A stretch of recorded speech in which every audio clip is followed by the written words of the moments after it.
Hello, मैं doctor Irfan Yakub, senior consultant and head cardiology, Kailash hospital Dehradun. आज हम हाइपरटेंशन के बारे में बात करेंगे। जैसा कि आप सब जानते हैं, हर साल 17 मई को वर्ल्ड हाइपरटेंशन डे मनाया जाता है। इस साल भी हम 17 मई को वर्ल्ड हाइपरटेंशन डे मनाएंगे। इस साल का थीम है major your blood pressure accurately, control it and live longer. Hypertension या हाई ब्लड प्रेशर होता क्या है? एक्चुअली जो हमारी नसें जो हैं उसमें जो ब्लड चलता है वो आपकी नसों की जो दीवारें हैं उन पे दबाव पैदा करता है, जिसको ब्लड प्रेशर बोलते हैं। अगर ये दबाव नॉर्मल से ज़्यादा हो उस कंडीशन को हाइपरटेंशन या हाई ब्लड प्रेशर कहते हैं। हाई ब्लड प्रेशर के डिफरेंट स्टेजेस होते हैं, जैसे कि अमेरिकन कॉलेज ऑफ कार्डियोलॉजी और अमेरिकन हार्ट एसोसिएशन ने इसको डिफाइन करा हुआ है। नॉर्मल ब्लड प्रेशर हम बोलते हैं जब भी ब्लड प्रेशर जो systolic less than 120 millimetre mercury हो और diastolic less than 80 millimetre mercury हो। अगर सिस्टोलिक ब्लड प्रेशर 120 से 129 और diastolic blood pressure less than 80 हो तो इस कंडीशन को हम प्री हाइपरटेंशन बोलते हैं। स्टेज 1 हाइपरटेंशन होता है जब systolic blood pressure greater than 130 और less than 139 and diastolic blood pressure greater than 80 and less than 89 हो। और स्टेज 2 हाइपरटेंशन हम बोलते हैं जब blood pressure systolic blood pressure greater than 140 और diastolic blood pressure greater than 90 हो।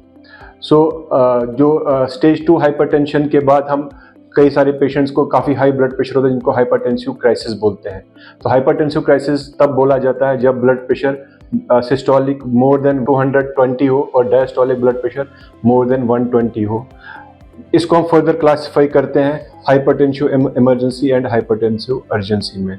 हाइपरटेंसिव इमरजेंसी में पेशेंट को बहुत हाई ब्लड प्रेशर के साथ साथ में सिम्टम्स आए जिसको एंड ऑर्गन डैमेज भी बोलते हैं, लाइक पेशेंट को हेडेक होना, पेशेंट को स्लरिंग ऑफ स्पीच होना, then blurring of vision, chest pain, heart failure, acute kidney failure.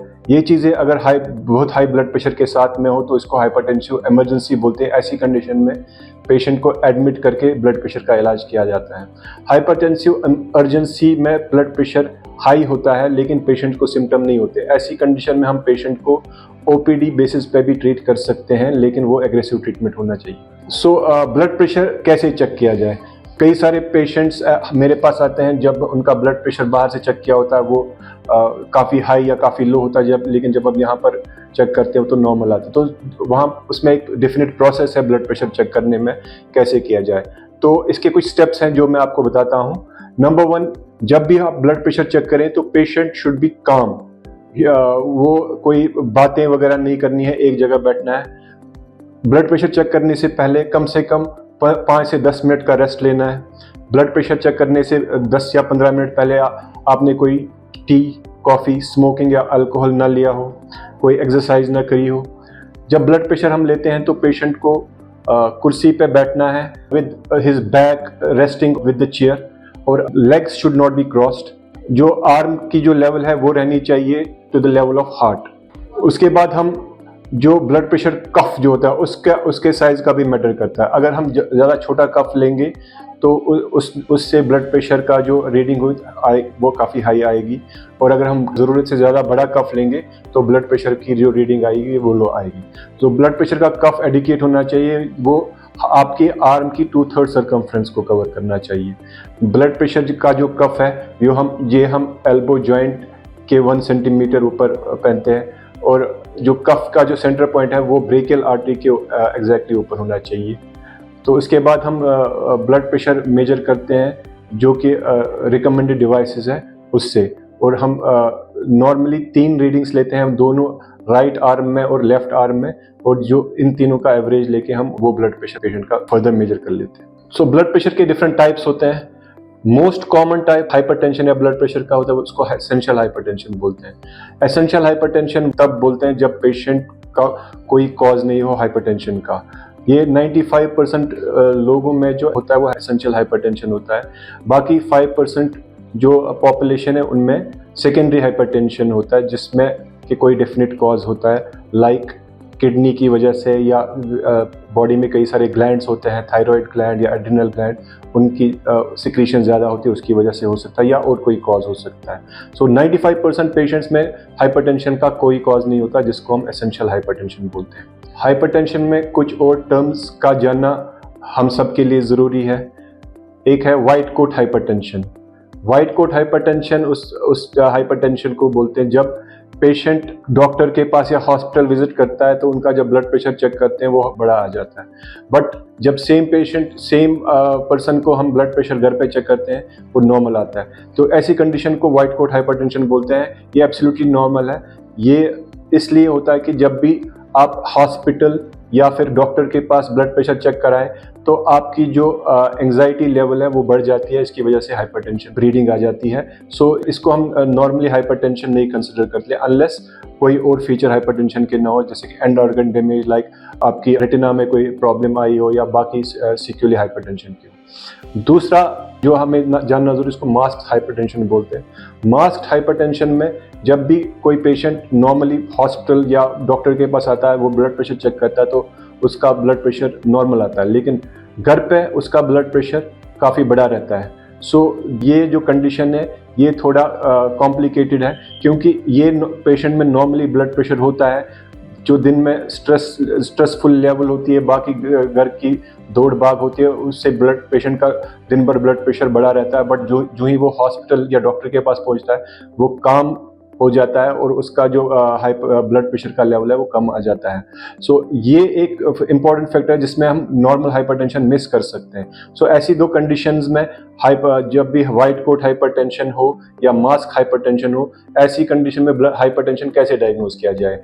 In conditions में हम डायग्नोज करते हैं एम्बुलेटरी ब्लड प्रेशर मॉनिटरिंग। वो एक 24 आवर्स तक आपको ब्लड प्रेशर की एक मशीन कनेक्ट करके रखते हैं, जो कि ऑटोमेटिकली हर 10 मिनट आधा घंटे के बाद ब्लड प्रेशर चेक करती रहती है और वो रिकॉर्ड करती है। फिर 24 आवर्स में वो दिन का, रात का और 24 आवर्स का एवरेज निकाल के उस पर हम हाइपरटेंशन डायग्नोज कर सकते हैं। और एक टर्म है pseudo hypertension. Pseudo hypertension particularly बहुत बुजुर्ग एल्डरली जो पॉपुलेशन उनमें पाई जाती है। This is actually not a hypertension. इनमें क्या होता है, इनकी जो जिनकी जो नसें होती हैं वो काफ़ी स्क्लेरोज्ड होती हैं, उसमें कैल्शियम जम जाता है, जिसकी वजह से वो कंप्रेस नहीं हो पाती। तो जो ही हम ब्लड प्रेशर मेजर करने की कोशिश करते हैं, वो कफ इन्फ्लेट करने के बाद इनकी नसें कंप्रेस नहीं होती और हमें एबनॉर्मली हाई ब्लड प्रेशर की रीडिंग आती है, जो कि एबनॉर्मल होती है। एक्चुअली इनका इतना ब्लड प्रेशर नहीं होता।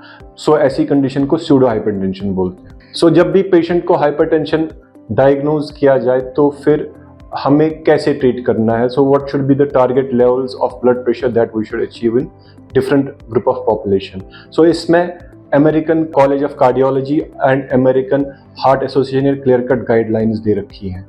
अगर पेशेंट की एज मोर देन 60 हो और उनको कोई कोमॉर्बिडिटी यानी कि हार्ट की डिजीज़, ब्रेन की डिजीज़, किडनी की डिजीज़ या डायबिटीज़ ना हो, ऐसी कंडीशन में हम ब्लड प्रेशर का जो लेवल रखते हैं वो less than 140 systolic and less than 80 diastolic रखते हैं।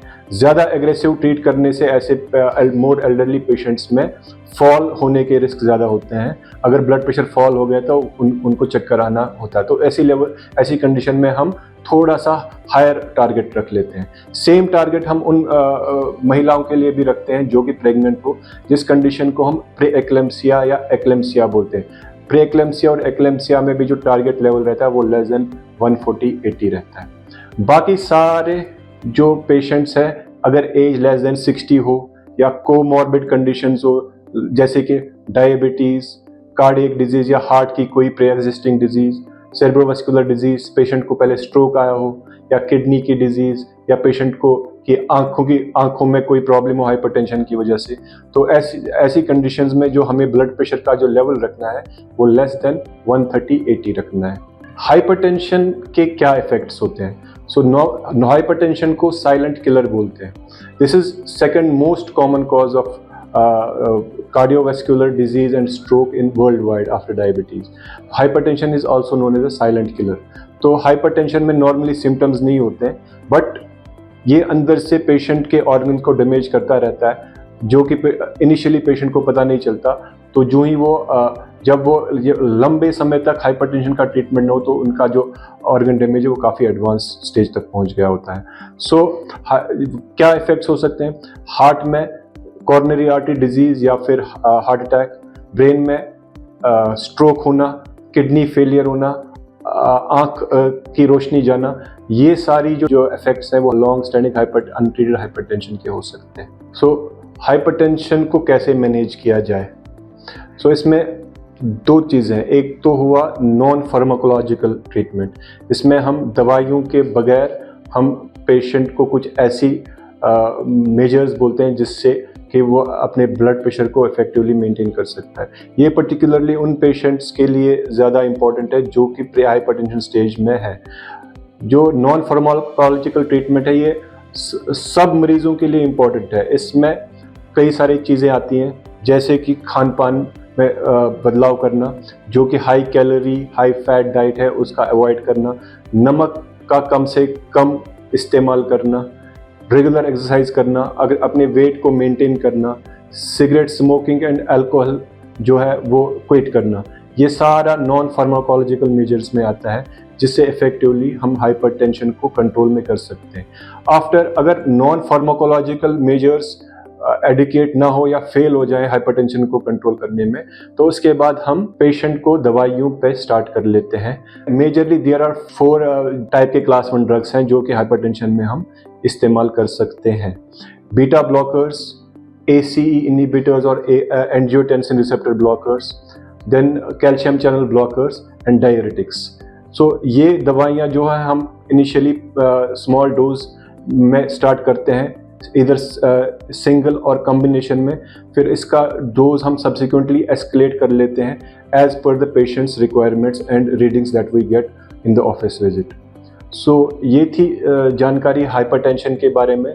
आप अपने सेहत का ख्याल रखें, रेगुलरली ब्लड प्रेशर चेक करा करें और अगर कोई प्रॉब्लम हो तो तुरंत डॉक्टर के पास इसका इलाज करने आए। Thank you.